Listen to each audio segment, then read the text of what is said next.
chose to swear his private oath of office on the founder's sacred text.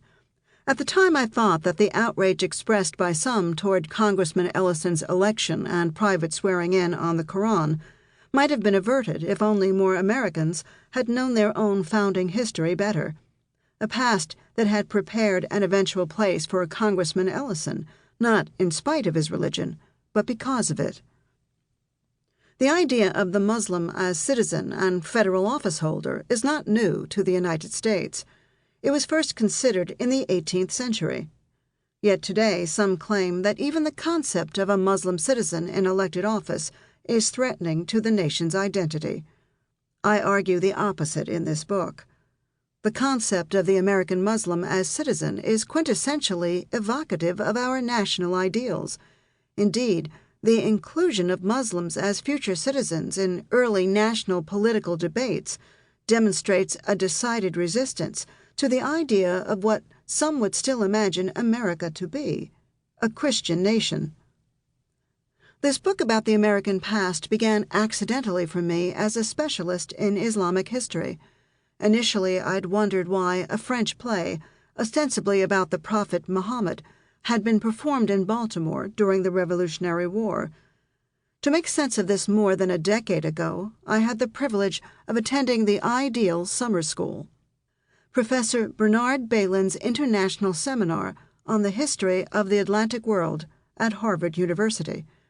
I took to paddling in this new Atlantic pond and found that the experience had prompted a sea change in my academic research, which I incorrectly assumed would be temporary.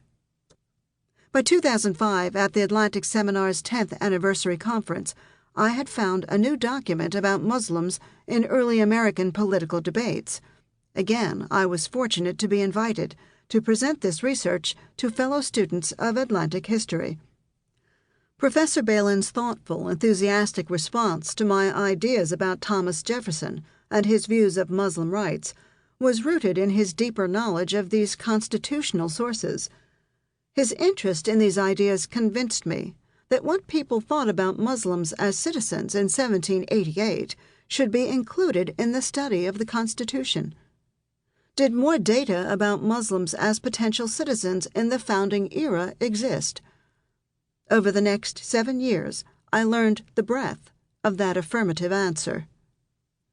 By the time Congressman Ellison was elected and swore his private oath of office on Jefferson's Qur'an in 2007, I thought as a historian that I might have something to contribute beyond the fact of Jefferson's mere ownership of the Islamic sacred text. I wanted to know why Jefferson and others had included Muslims in the nation's nascent ideals. At this juncture, Professor Balin introduced me to Jane Garrett, his kindly, patient editor at Knopf. Thomas Jefferson's Qur'an was born as a book project, with the blessing of an editor who was actually keen on the project. My deep gratitude to Jane endures, despite the sad fact that I failed to finish the final draft before her retirement. My profound thanks go to George Andreu for his insightful editing of the final stage of this manuscript, and to Juhae Kim, his assistant. Many eyes, hands, and brains more agile than my own supported this book's evolution and improvement. I remain humbled that Professor Balin, ever busy, took the time over the last few years to read 2 long, early, and rambling draft chapters about Jefferson, and finally, what I believe to be the last draft of the manuscript. His comments I treasure. Many saved me from obvious idiocies. If any remain, they are my own fault, not his or those of the many colleagues and friends who also sought to help me.